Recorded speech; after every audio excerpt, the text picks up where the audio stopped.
আসসালামু আলাইকুম। মুমতাজ কিচেন বাংলায় সবাইকে স্বাগতম। আমি ফারহান ইসলাম। আজকে নিয়ে হাজির হয়ে গেছি কাঁঠালের বিচি পরিষ্কারের একটি নতুন পদ্ধতি। এর আগেও আমি আপনাদেরকে এই পদ্ধতিতে কাঁঠালের বিচি পরিষ্কার করে দেখিয়ে দিয়েছি। আজকে আমি এখানে ফাটা কাঁঠালের বিচিগুলো নিয়েছি, কারণ এই কাঁঠালের বিচিগুলোই আগে সংরক্ষণ করতে হবে, না হলে তাড়াতাড়ি নষ্ট হয়ে যাবে। আর এগুলোকে আমি আজকে পরিষ্কার করে আপনাদেরকে দেখিয়ে দিব। এজন্য আমি একটি বটি নিয়েছি। এর সাহায্যে প্রথমে কাঁঠালের বিচিগুলো আমি ছিলে নিচ্ছি। খুব ভালো করে ছিলে নিতে হবে।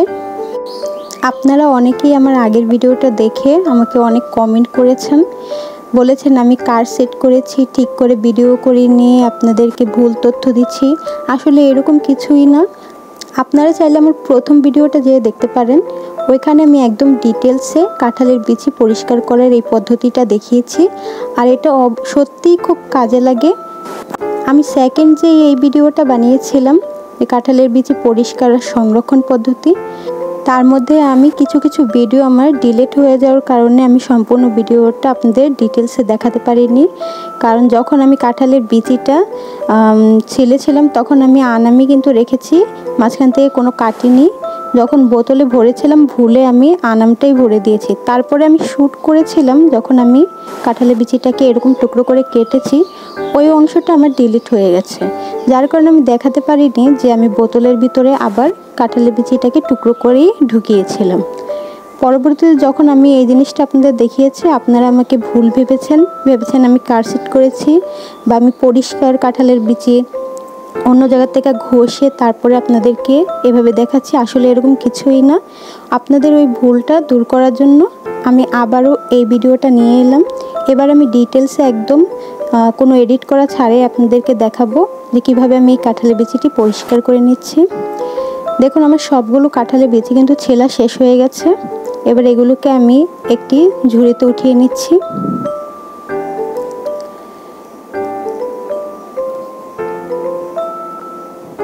আমি এখানে 4 টুকরো করে কেটে নিয়েছি, এতে করে বোতলে ভরতে সুবিধা হবে। আপনাদের যাদেরই আমার দ্বিতীয় ভিডিওটা দেখে ভুল মনে হয়েছে, আপনারা চাইলে আমার প্রথম ভিডিওটা দেখে আসবেন, আপনাদের এই ভুলটা দূর হয়ে যাবে, কারণ ওইখানে আমি ডিটেলসে এই ভিডিওটা দেখিয়ে দিয়েছি। এবার কাঁঠালের বিচিটা পরিষ্কার করার জন্য এখানে আমি কিছুটা গরম পানি নিয়ে নিয়েছি।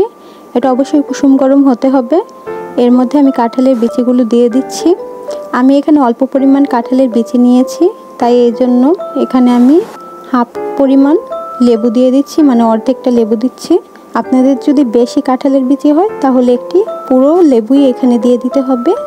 এই গরম পানির মধ্যেই কিন্তু দিতে হবে, ঠান্ডা পানি দিলে হবে না। ভালো করে রস চিপড়ে আমি কাঁঠালের বিচিগুলোর মধ্যে দিয়ে একটু নেড়ে দেব হালকা করে। তারপরে 10 থেকে 15 মিনিট এভাবেই রেখে দেব।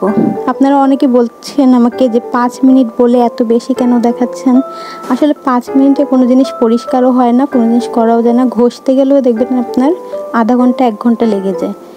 তবে এই লেবু দিয়ে যদি আপনারা পরিষ্কার করেন আপনাদের সর্বোচ্চ 20 মিনিট সময় লাগবে। আপনাদের এভাবে ভিজিয়ে রাখতে 10 মিনিট আর বোতলে নিয়ে ঝাঁকাতে 10 মিনিট। এই 20 মিনিটের মধ্যে আপনারা পরিষ্কার করতে পারবেন, আমি এটা গ্যারান্টি দিচ্ছি। এর থেকে একটুও বেশি লাগবে না।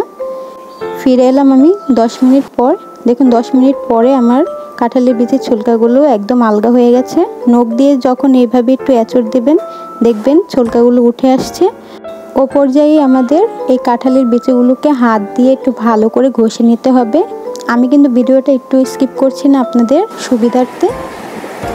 দেখুন এইভাবে হাত দিয়ে ভালো করে কচলে নিলে কাঁঠালের বিচির এই ছোলকাগুলো একটু আগলা হয়ে যায়। তারপরে যখন আপনার বোতলে নিয়ে ঝাঁকান তখন খোসাটা একদম আলগা হয়ে যায়।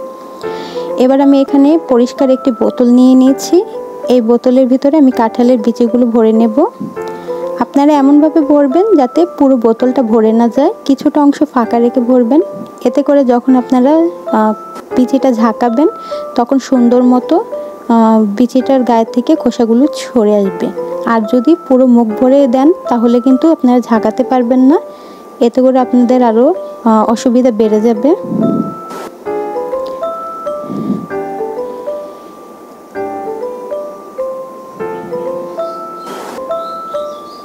আপনারা যদি বেশি পরিমাণের কাঁঠালের বিচি নেন তাহলে এর থেকে আরেকটু বড় সাইজের বোতল নিতে পারেন, এতে করে ঝাঁকাতে সুবিধা হবে। দেখুন আমি কিন্তু কিছুটা অংশ খালি রেখে তারপরে বিচিগুলো ভরে নিয়েছি। এবার ঝাঁকাচ্ছি। দেখুন এভাবে ধরে 2 মিনিট বা 3 মিনিটের মধ্যেই আপনি ঝাঁকালে দেখবেন খোসাগুলো আলগা হয়ে গেছে। দেখুন অলরেডি আমার এই কাঁঠাল বিচির খোসাগুলো উঠে আসছে। আমি আরও কিছুক্ষণ এটা ঝাঁকিয়ে নেব।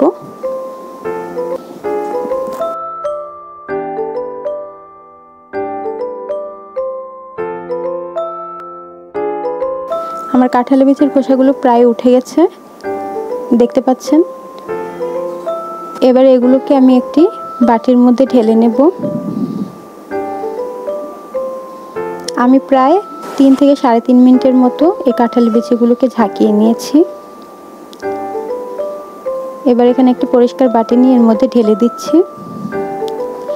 এখনও কিন্তু সামান্য পরিমাণ কাঁঠালের বিচির মধ্যে হালকা হালকা খোসা রয়ে গেছে। আপনারা যখন পরিষ্কার পানি দিয়ে এগুলোকে 2-3 বার ধুয়ে নেবেন, তখন হাত দিয়ে এভাবে একটু কচলে দিবেন, তাহলে ওই খোসাগুলো উঠে যাবে। দেখুন আমি এইভাবে 2 থেকে 3 বার পরিষ্কার পানি দিয়ে ধুয়ে নিচ্ছি। আমি কিন্তু একটু স্কিপ করছি না, আপনারা ডিটেলসে দেখতে পাচ্ছেন।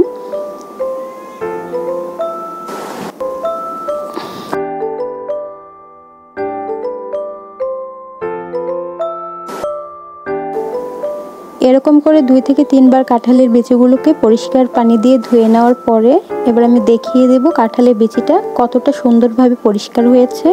আপনাদের কিন্তু ঘষা মাজার ঝামেলা ছাড়াই কাঁঠালের বিচিটা একদম সম্পূর্ণরূপে পরিষ্কার হয়ে গেছে। দেখুন আমি দেখিয়ে দিচ্ছি, দেখুন কতটা সুন্দরভাবে পরিষ্কার হয়েছে। আমি যদি এই কাঁঠালের বিচিগুলোকে পাটায় ঘষে নিয়ে আসতাম তাহলে এগুলো একদম পরিষ্কার হয়ে যেত, একদম সাদা হয়ে যেত। কিন্তু লেবু দিয়ে আমি এগুলোকে ওঠানোর কারণে উপরের অংশটা কিন্তু লাল লাল হয়েই আছে, বুঝতে পেরেছেন। আমি কিন্তু এখানে কোনো ঘষাঘষি করে তারপরে আপনাদের এই ছোলকাগুলো উঠাইনি, সম্পূর্ণভাবে ঝাঁকিয়ে এই ছোলকাগুলো উঠিয়েছি। আমি সবগুলোকে এইভাবেই পরিষ্কার করে নিয়েছি। দেখুন আপনারা কিন্তু দেখে বুঝতে পারবেন পার্থক্যটা। আমি কিন্তু এই ভিডিওটা আপনাদেরকে ডিটেলে দেখানোর চেষ্টা করেছি। আশা করছি আপনাদের ভালো লাগবে। যদি ভালো লাগে আমার চ্যানেলকে লাইক এবং সাবস্ক্রাইব করে পাশে থাকা বেল বাটন অন করে দেবেন। আর এই ভিডিও সম্পর্কে যদি কোনো প্রশ্ন থাকে আমাকে কমেন্ট করে অবশ্যই জানাবেন। এর আগেও আমি কাঁঠালের বিচি পরিষ্কার এবং সংরক্ষণ নিয়ে ভিডিও বানিয়েছি, আপনারা চাইলে ওইগুলোও দেখে আসতে পারেন। এছাড়াও আরও ভালো ভালো ভিডিও আমার চ্যানেলে দেওয়া আছে, আপনারা চাইলে ওইগুলোও দেখে আসতে পারেন। আমার ভিডিওর মধ্যে যদি কোনো ভুল হয় তাহলে তার জন্য আমি দুঃখিত। আর এতক্ষণ ধরে আমার ভিডিওটা শেষ পর্যন্ত দেখার জন্য সবাইকে অসংখ্য ধন্যবাদ।